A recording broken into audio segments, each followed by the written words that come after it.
Assalamualaikum, selamat pagi. Ini adalah lanjutan dari video penjadwalan scheduling sistem produksi yang kedua. Metode sequencing method yang kedua yang akan saya bahas adalah metode first come first serve atau FCFS. Yang pertama datang itulah yang pertama dilayani. Jadi sesuai dengan namanya, berarti kalau misalkan dia datang tanggal 1 dan proyek kedua datang tanggal 2, proyek ketiga datang tanggal 3, maka yang pertama kali dilayani di sini urutannya adalah berdasarkan yang pertama duluan masuk ke perusahaan tersebut untuk dilayani. Langsung ke studi kasus ya. Misalkan ada job number ya. Jadi ada job yang pertama, datang pertama, kemudian yang kedua, yang datang ketiga, yang datang keempat, yang datang kelima. Job yang datang pertama itu untuk menyelesaikannya dibutuhkan waktu 11 hari misalkan. Oh sorry, karena di sini waktu ya, misalkan dibutuhkan waktu 11 hari. Job yang kedua dibutuhkan untuk waktu proses penyelesaiannya 29 hari. Job yang ketiga, waktu penyelesaian prosesnya itu adalah 31 hari. Dan begitu seterusnya. Kemudian ada istilah due date. Due date itu date tanggal. Due berarti kan batas tanggal project itu harus diselesaikan. Atau job tersebut harus diselesaikan. Nah, job pertama itu harus diselesaikan di hari ke-61 misalkan. Job kedua itu harus selesai di hari ke-45. Job ketiga harus selesai di hari ke-31. Ya. Jadi, saya review. Job yang pertama datang adalah job number 1. Kemudian job ini dapat diselesaikan selama 11 hari. Ya, tetapi kalau bisa job nomor 1 ini harus sudah selesai sebelum hari ke-61. Ya, pokoknya dia due date-nya atau batas pengerjaan waktunya di hari ke-61. Baik, untuk menyelesaikan ini, maka kasus ini dapat diselesaikan dengan cara yang pertama, kita isi kolom sequence. Ya, karena sesuai dengan urutannya, maka job urutan 1, 2, 3, 4, 5. Jadi first come first serve. Berarti yang pertama kita kerjakan job 1, dilanjutkan dengan job 2, dilanjutkan dengan job 3, 4, dan 5. Sesuai urutan. Kalau misalkan di soal ada tanggalnya, kita cek tanggal mana duluan. Sesuai dengan tanggal yang paling awal. Gitu. Kemudian, langkah kedua, kita menentukan completion time. Ternyata, completion time-nya itu sudah ada di soal. Misalkan job 1 processing time-nya itu 11. Maka tinggal kita pindahkan completion time waktu penyelesaiannya itu adalah 11 hari. Ya. Kemudian dilanjutkan yang kedua. Di soal diketahui due date-nya itu adalah di hari ke-61. Ya, tanggal terakhir harus selesainya di hari ke-61. Maka kita bisa masukkan bahwa due date-nya itu adalah di hari ke-61.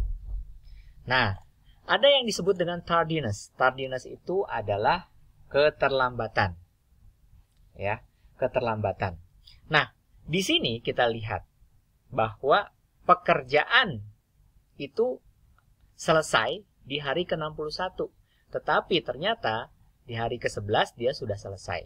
Berarti tidak terjadi keterlambatan. Makanya keterlambatannya di sini adalah 0. Dilanjutkan dengan pekerjaan yang berikutnya. Nah, pekerjaan yang berikutnya itu yang kedua.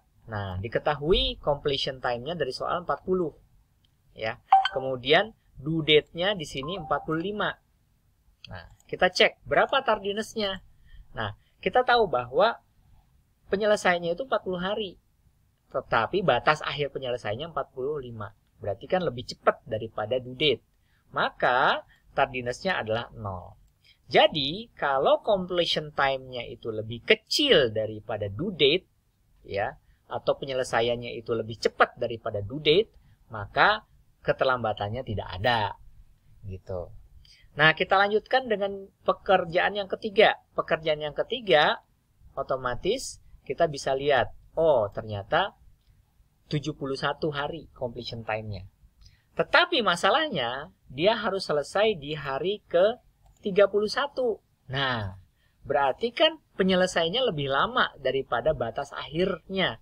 Nah, otomatis di sini ada tardiness. Ya. Jadi pada saat completion time lebih besar daripada due date, maka tardiness-nya itu adalah selisih antara 71 dikurangi due date-nya, 31.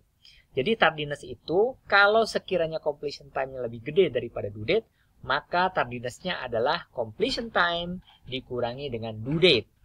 71 dikurangi 31 adalah 40. Begitu juga untuk pekerjaan yang keempat atau job yang keempat. Ya, ternyata completion time-nya lebih besar daripada due date. Artinya, batas waktunya kan sampai hari ke-33, tetapi dia baru selesai sampai hari ke-72. Nah, otomatis tardiness-nya itu adalah completion time dikurangi due date, sehingga dapat 39. 39 dapat dari 72 dikurangi 33 dapat 39. Dan terakhir adalah completion time untuk job 574. Ternyata completion time-nya lebih gede daripada due date. Di mana batas akhirnya kan hari ke-32, sementara dia baru selesai di hari ke-74.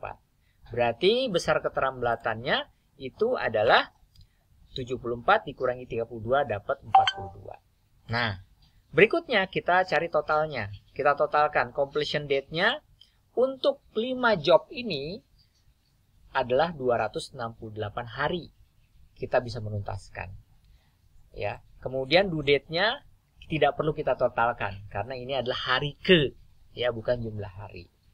Nah, berapa hari keterlambatannya baru kita bisa totalkan. Keterlambatannya itu adalah dari atas ke bawah Anda totalkan. Di sini 0 tambah 0 tambah 40 tambah 39 tambah 42 sehingga didapat 121 hari keterlambatannya.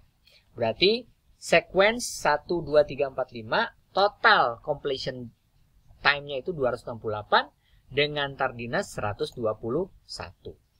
Biasanya di soal ditanyakan rata-rata flow time atau mean flow time. Nah, untuk menghitung rata-rata flow time mudah, yaitu total dari completion time dibagi dengan jumlah jobnya. Nah, total completion time-nya 268 dibagi dengan 5, sehingga dapat 53,6. Jadi rata-rata waktu untuk menyelesaikan job-job yang diterima perusahaan tersebut adalah 53,6 hari. Soal yang kedua, misalkan ditanyakan average tardiness. Rata-rata keterlambatan. Berapa sih perusahaan itu rata-rata keterlambatannya? Sederhana, yaitu total tardiness dibagi dengan jumlah jobnya. Total tardiness-nya 121, jumlah jobnya adalah 5. Berarti 24,2. Artinya, rata-rata keterlambatan dari pekerjaan perusahaan tersebut itu adalah 24,2 hari.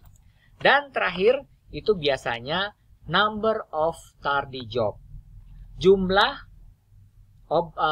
project atau job yang terlambat itu ada berapa. Di sini yang completion time-nya lebih besar daripada due date, artinya batas pekerjaannya itu sebentar tetapi penyelesaian tugasnya lama, ya, berarti kan dia terlambat. Itu ada 3, ya, job nomor 3, job nomor 4, job nomor 5.